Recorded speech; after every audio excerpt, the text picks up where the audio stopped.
وعلیکم السلام ورحمۃ اللہ وبرکاتہ. سر میں ہدایت اللہ بات کروں بلوچستان سے. جناب. اچھا سر، ایک پہلا سوال یہ ہے کہ بچوں کو نظر بد سے بچانے کا وظیفہ بتا دیں. اچھا. اور دوسرا سوال یہ ہے کہ بغیر وضو کے ہم کھانے کے اوپر ختم وغیرہ جو جس طرح پڑھتے ہیں وہ پڑھ سکتے ہیں یا نہیں؟ ٹھیک ہے جناب، ٹھیک ہے، بہت شکریہ آپ کا. ایک اور کالر ہے. السلام علیکم. وعلیکم السلام. جی جناب. سر میرا مفتی ارشاد حسین سعیدی صاحب سے سوال ہے. ماشاء اللہ. میں جاب کرتا تھا ایک کمپنی میں ایز اے سیلز مین. وہ ہماری سیلری میں سے پرائیویٹ فنڈ کاٹتے تھے. کچھ حصہ تنخواہ کا 1500 یعنی 20,000 سیلری یا 1500 کاٹتے تھے. تو اب وہ جو 3 سال جاب کرنے پر ان کی شرط تھی کہ آپ کو یہ جو آپ کی سیلری میں سے کاٹا جائے گا اس کا ڈبل دیا جائے گا 3 سال جاب کرنے پر. تو کیا ہم جو اس کے اوپر ڈبل لیں گے وہ ہمیں جائز ہے کہ ناجائز ہے؟ ٹھیک ہے جناب، بہت شکریہ آپ کا، بہت شکریہ. مفتی قبلہ مفتی محمد اکمل مدنی صاحب سے ہم چاہیں گے پہلے جواب آپ سے لے لیں پھر آگے بڑھتے ہیں. اچھا، یہ نظر بد سے بچنے کے لیے بہترین ہے آیت الکرسی پڑھ کے بچوں پہ دم کریں، اور اس کے علاوہ معوذتین جو ہے قل اعوذ برب الفلق اور قل اعوذ برب الناس، یہ حدیث میں آیا ہے. نظر لگ جائے تب بھی اس پہ دم کریں تو نظر ختم ہوتی ہے، اور حفظ ما تقدم کے طور پر بھی کر سکتے ہیں. اور بغیر وضو کے ختم پڑھنے میں کوئی حرج نہیں ہے. حالت جنابت میں نہیں پڑھ سکتے کیونکہ قرآن پڑھنا ہوتا ہے، لیکن بے وضو زبان سے قرآن پڑھنے میں حرج نہیں ہے. چھو کے نہ پڑھیں لیکن زبان سے پڑھ سکتے ہیں. ٹھیک ہے، ٹھیک ہے. مفتی ارشاد حسین سعیدی صاحب، جی یہ سوال آیا تھا، میں چاہتا ہوں اس کا بھی بھائی نے سوال پوچھا. اگرچہ سوال کا حق تو یہی ہے کہ جب بڑے موجود ہوں تو انہیں کی طرف ہی اسے منسوب کیا جائے، مگر ان کی محبت تو میں اپنے لیے جواب دینا سعادت سمجھتا ہوں. اور قبلہ مفتی صاحب کی سرپرستی میں یہ ہے کہ یہ گورنمنٹ کی سطح پر بھی ہوتا ہے اور پرائیویٹ کمپنیوں میں بھی ہوتا ہے. پروویڈنٹ فنڈ ہے، اس کی کٹوتی گورنمنٹ تنخواہوں میں سے کٹوتی کرتی ہے اور ایٹ دی اینڈ اس کو منافع کے ساتھ لوٹایا جاتا ہے. اسی طرح پرائیویٹ کمپنی میں بھی ہوتا ہے. اب اس میں یہ ہے کہ وہ جو کچھ ریٹرن میں ملنا ہے گورنمنٹ کی طرف سے یا کسی پرائیویٹ کمپنی کی طرف سے، جب وہ مقرر ہوگا، فکس ہوگا، تو وہ سود کے زمرے میں آئے گا. کیونکہ جنس کے بدلے میں جنس اور اضافہ اس کا مقرر ہو تو وہ سود کی ڈیفینیشن میں آتا ہے، لہٰذا وہ سود ہوگا.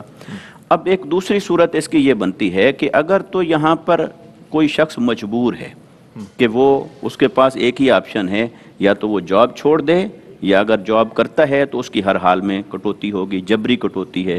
تو اس صورتحال کے اندر وہ شخص کسی اچھی جاب کی تلاش میں ضرور رہے، لیکن جب تک اسے وہ نہیں ملتی وہ اس جاب کو جاری رکھے، اور اس کا گناہ اس کے اوپر نہیں ہوگا جس نے اسے جبری طور پر اس سود کے اندر مبتلا کیا ہے، پھر اس کا وبال ان کے اوپر ہوگا. تو دوسری جاب میں بھی تو پروویڈنٹ فنڈ ملنے کے امکانات ہوں گے، اس کو وہ کہاں کوئی ایسی تلاش کی جائے، کوئی ایسی جس میں پروویڈنٹ فنڈ نہ ہو، تو بینیفٹس تو لیس ہو جائیں گے نا مفتی صاحب. اس کے بینیفٹس تو لیس ہوں گے آفٹر سروس، اس کے بینیفٹس یہی تو ہیں کہ پروویڈنٹ فنڈ ملے گا اس کو. یہی جو بینیفٹ ہے یہ تجارت میں بھی بینیفٹ ہے، نفع میں بھی بینیفٹ ہے، سود میں بھی بینیفٹ ہے. اسی بینیفٹس میں ہی تو ہم نے ڈیفرینشیٹ کرنا ہے کہ یہاں تک جانا ہے اور یہاں تک نہیں جانا، یہ جائز ہے اور یہ جائز نہیں ہے.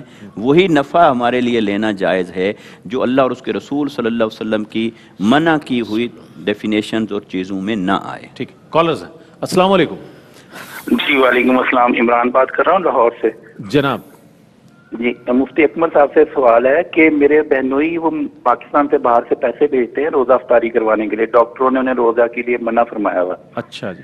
تو اس میں یہ پوچھنا تھا کہ میں جا کے مسجد میں افطاری دیتا ہوں، وہاں پہ کچھ لوگ ایسے بھی بیٹھے ہوتے ہیں جو جن کا روزہ نہیں ہوتا، وہ ہمیں نہیں پتا، میں افطاری ان کے آگے رکھ دیتا ہوں. تو کیا یہ طریقہ صحیح ہے یہ، یا بالکل ان بندوں کو ڈھونڈ کے دی جائے جو صرف جن کا روزہ ہے، اور یہ افطاری ہم گھر. ٹھیک ہے جناب، ٹھیک ہے، سوال پہنچ گیا آپ کا. ایک اور ہمارے ساتھ کالر ہیں. السلام علیکم. جی وعلیکم السلام. جی ہلو. جی آواز آ رہی ہے، سوال کیجیے. قبلہ میرے مفتی اکمل صاحب سے سوال ہے حق مار کے بارے میں کہ کچھ لوگ بچوں والوں سے ان کی ضرورت سے بڑھ کر حق مار کا تقاضا کرتے ہیں، خواہ وہ معجل ہو یا غیر معجل. اس کے بارے میں شرعی کیا مسئلہ ہے؟ بہت شکریہ آپ کا مفتی صاحب، ماشاءاللہ کہ آپ کی سماعت کو بھی سلام ہے کہ آپ سوالات سمجھ لیتے ہیں اس قدر مطلب ظاہر جس انداز میں آتے ہیں. جی صاحب. اچھا، یہ کہہ رہے ہیں کہ ہمارے بہنوئی کو ڈاکٹر نے منع کیا تو وہ روزے کا فدیہ بھیج دیتے ہیں، یہ شاید کہنا چاہ رہے ہیں. پہلی بات تو یہ کہ اگر ڈاکٹر نے منع کیا ہے تو واقعی وہ کسی مفتی صاحب سے اچھا مشورہ بھی کر لیں. بعض اوقات ڈاکٹر بہت چھوٹی چھوٹی باتوں کے اوپر روزہ چھڑوا دیا کرتے ہیں, لیکن اگر واقعی کسی مفتی صاحب کے فتوے سے بھی یہ عذر ثابت ہو جائے کہ ہاں آپ روزہ چھوڑ سکتے ہیں اور اب آئندہ بھی آپ کی صحت کی کوئی امید نہیں کہ آپ اس کا روزہ رکھ سکیں, تو وہ وقتی طور پہ فدیہ پھر دے سکتے ہیں, تو وہ صحیح رہے گا. اب یہ فدیہ جو ہے یہ اصل میں یہ کہہ رہے ہیں روزہ کھلوانے کے دے دیتے ہیں, تو اس پہ فدیہ ہے, روزہ نہیں کھلوایا جاتا. جی ہاں, وہ تو صدقہ فطر کی مقدار ہے ایک روزے کے بدلے میں, وہ کسی شرعی فقیر کو مالک بنانا ہوگا. اگر روزہ کھلوانا کے لیے پیسے دیتے ہیں تو یہ فدیہ نہیں بنے گا, یہ تو چلے الگ ثواب کا کام الگ ہوا. اور اس میں جب روزہ کھلوانے کے لیے مختص کر دیا تو روزہ دار ہونا ضروری ہے. ہاں, پھر آپ اپنے اطراف میں محلے والوں کو دینا جو واقعی روزہ رکھتے ہیں, ایسی فیملیز ہیں, ایسی جگہ جا کے کیوں دیتے ہیں جہاں یہ ہٹے کٹے بیٹھے ہوتے ہیں. اچھا, سمیٹ کے لے جا کر وہ بیچ بھی دیتے ہیں بعض اوقات پھل فروٹ, یا رکھ لیتے ہیں وہ کھاتے رہتے ہیں سارا دن, یہ غلط ہوتا ہے. ایسے لوگوں کو ہرگز نہ دیا جائے. اور یہ حق مہر کا مطالبہ زیادہ کرنا یہ مناسب نہیں ہوتا.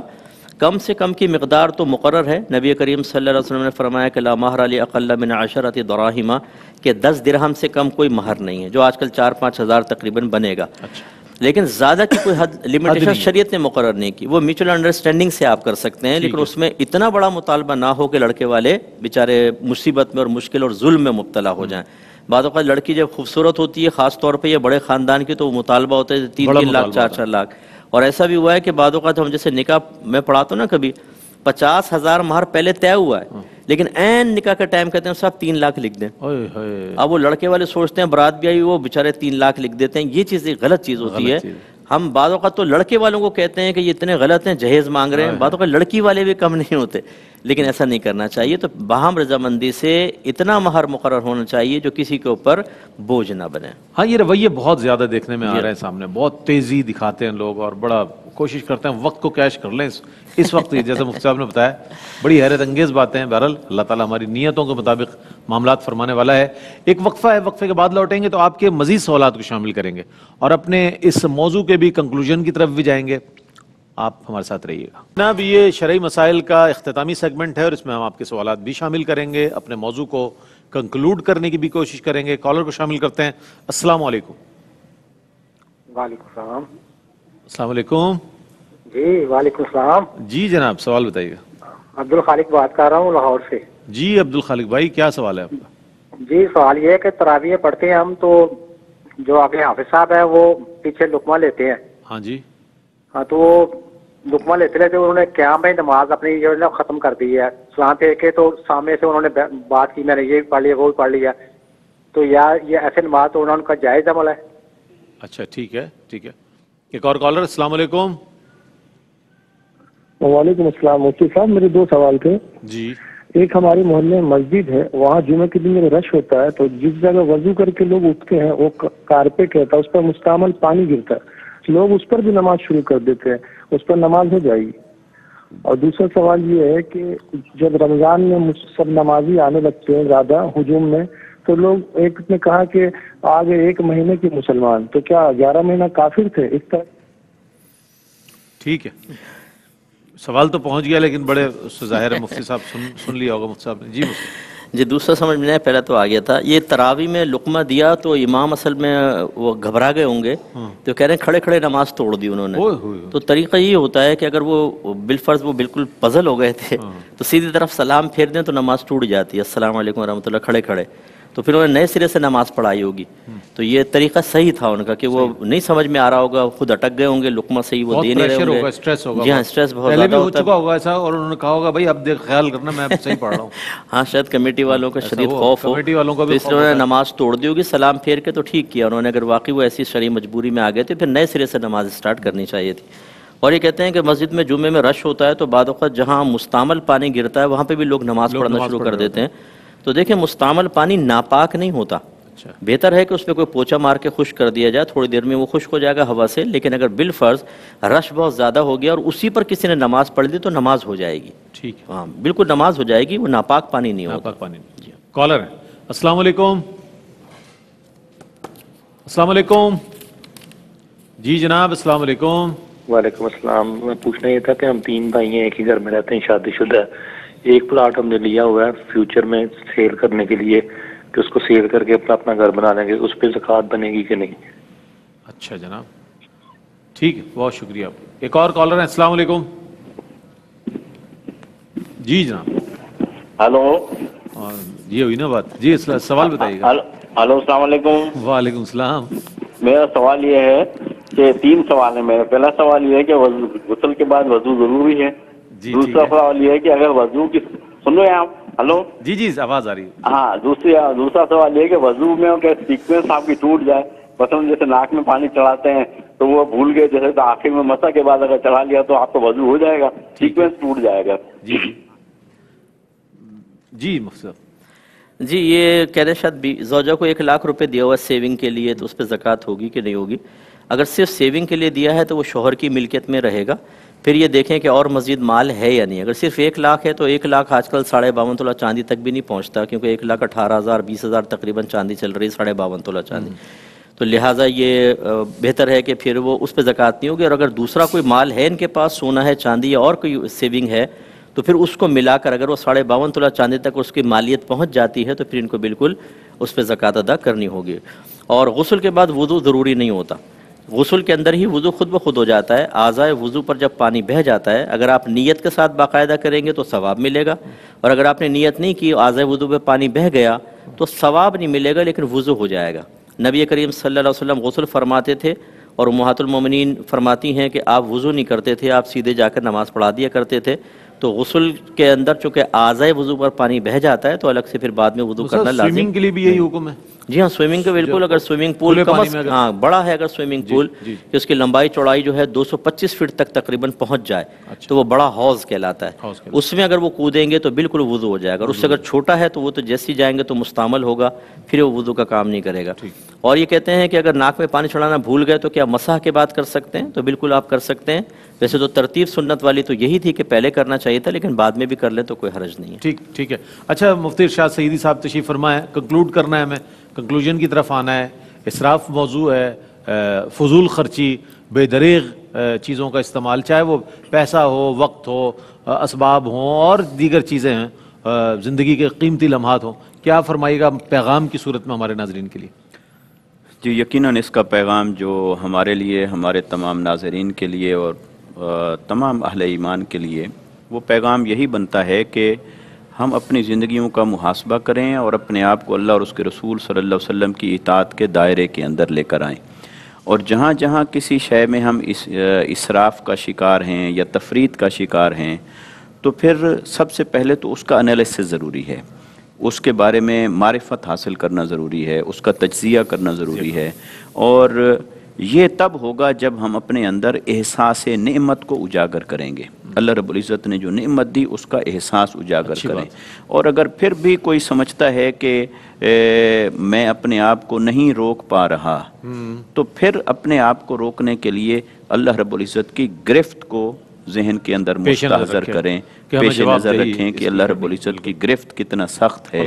تو پھر انسان یقیناً وہ ایمان اسے اس کا تقاضا کرتا ہے کہ انسان اپنے آپ سے روکے, تو روکنا چاہیے. اچھا صاحب کیا کہیے گا آج کے موضوع کے حوالے سے پیغام ہمارے ناظرین کے لیے؟ بسم اللہ الرحمن الرحیم. دیکھیں اللہ پاک نے جتنی بھی نعمتیں دی ہیں ان نعمتوں کی قدر کرنی چاہیے. وہ نعمت چاہے زندگی ہے, مال و دولت ہے, ہمارے اعضاء ہیں, یہ سب اللہ کی نعمتیں ہیں, ان کی قدر کرنی چاہیے. اور ان نعمتوں کو اللہ کی فرما برداری, اللہ کے رسول کی فرما برداری میں گزارنا چاہیے. ہم کوشش کرتے ہیں بس لوگ راضی ہو جائیں, لوگ خوش ہو جائیں. مخلوق راضی نہیں ہوتی, صرف اس کو راضی کریں جس نے ہمیں اجر دینا ہے دنیا اور آخرت میں, جس نے ہمیں نعمتیں دینی ہیں اس کو راضی کریں. اللہ پاک ہم سب کو عمل کی توفیق عطا فرمائے. آمین آمین. میں بہت شکریہ ادا کرنے سے پہلے ایک کال بھی لے لیتے ہیں, تاکہ ایک کال بڑی دیر سے ویٹنگ پہ, صاحب کی اجازت سے. السلام علیکم. وعلیکم السلام. جی جناب. جی میں اسلام آباد سے بات کر رہا ہوں. جی میرا سوال یہ ہے کہ میری ہے یہاں پہ بیکری, تو لوگ آ کے مجھ سے پوچھتے ہیں کہ جی آپ کی سامان فریش ہے, کیونکہ وہ ایک دن اگر پرانا ہو تو ہم ان کو کہتے ہیں فریش ہے. اگر ہم ان کو یہ بتا دیں کہ جی ایک دن پرانا ہے تو وہ چلے جاتے ہیں. تو میں اسی کشمکش میں ہوں کہ وہ جھوٹ میں آئے گا جب وہ ایکسپائر نہیں ہوتی چیز, لیکن وہ ایک دن پرانی ہوتی ہے. ٹھیک ہے جناب, بہت شکریہ. جی ہاں بالکل یہ جھوٹ کے زمرے میں آئے گا, کیونکہ وہ جب کہہ رہا ہے یہ فریش ہے تو پھر فریش کا وہی مفہوم آپ کو بیان کرنا ہوگا جو اس کے ذہن میں, اس کے مطابق جواب ہوگا. وہ یہی پوچھنا چاہ رہا ہوتا ہے کہ کم از کم آج کے دن کا ہے، اگر ایک دن پرانا ہو تو باہر کے ملکوں میں اس کو فریش نہیں مانا جاتا. عرب کے اندر تو مجھے خود میرے دوست کا ہفتوں تک اس کو فریش، میرے دوست کا ہوٹل تھا، کہنے لگے کہ ایک دن کھانا اگر ہو جائے بس اگلے دن اس کو آپ چاہے پھینک دیں، رکھ نہیں سکتے آپ، وہ فریج بھی آ کے چیک کر لیتے ہیں. تو بہرحال اگر فریش کا یہی مفہوم ہے سامنے والے کے ذہن میں کہ آج کا بنا ہوا ہے، تو پھر جب آپ ایسا کہیں گے تو جھوٹ ہوگا. اور اگر فریش کا مطلب یہ ہے کہ ایک آدھ دن پرانا بھی ہو تو چل جائے، بس باسی نہ ہو، تو پھر آپ کا کہنا سچ میں آئے گا. تو یہ خود دیکھ لیں کہ وہ فریش کا کون سا مفہوم فریش ہے یا ریفریش ہے. ہاں ریفریش ہے. تو وہ کون سا مفہوم رکھا ہوا. تو عمومی طور پہ مفہوم یہی ہوتا ہے کہ یار کم از کم آج کا بنا ہوا ہے. تو پھر آپ کو ایسا زمانی بات کہیں اگر آپ سمجھتے ہیں کہ یہ چیز صحیح ہے، اس کا ایک نفسیاتی اثر بھی ہوتا ہے لوگوں کا. چیز چل جاتی ہے، 2-3 دن چل جاتی ہے، اپنے گھر میں پڑی ہوئی چل جائے گی ڈبل روٹی، 3 دن تک کھاتے رہیں گے، لیکن بیکری میں جا کے فریش کا پوچھتے ہیں. تو اگر ایسی صورتحال ہے کہ آپ یہ سمجھتے ہیں کہ وہ چیزیں، تو زمانی کوئی بات کہیں، صراحتاً غلط بیانی نہیں ہونی چاہیے. مفتی ارشاد سعیدی صاحب، آپ کی آمد کا بہت شکریہ ادا کروں گا میں. مفتی صاحب قبلہ مفتی احمد منیر نورانی صاحب، آپ کی تشریف آوری کا بہت شکریہ ادا کروں گا. قبلہ مفتی محمد اکمل مدنی صاحب شفقت فرماتے ہیں اگلے سیگمنٹس میں بھی ہمارے ساتھ بعد نماز فجر تک انشاءاللہ رہیں گے اور یہ سلسلہ جاری رہے گا. اظہار عقیدت اگلا سیگمنٹ ہے، اس کے ساتھ حاضر ہوں گے اور پھر اس کے بعد یہ مرحلہ وار سلسلہ جو ہے اذان فجر تک جاری ساری رہے گا. آپ ہمارے ساتھ رہیے گا.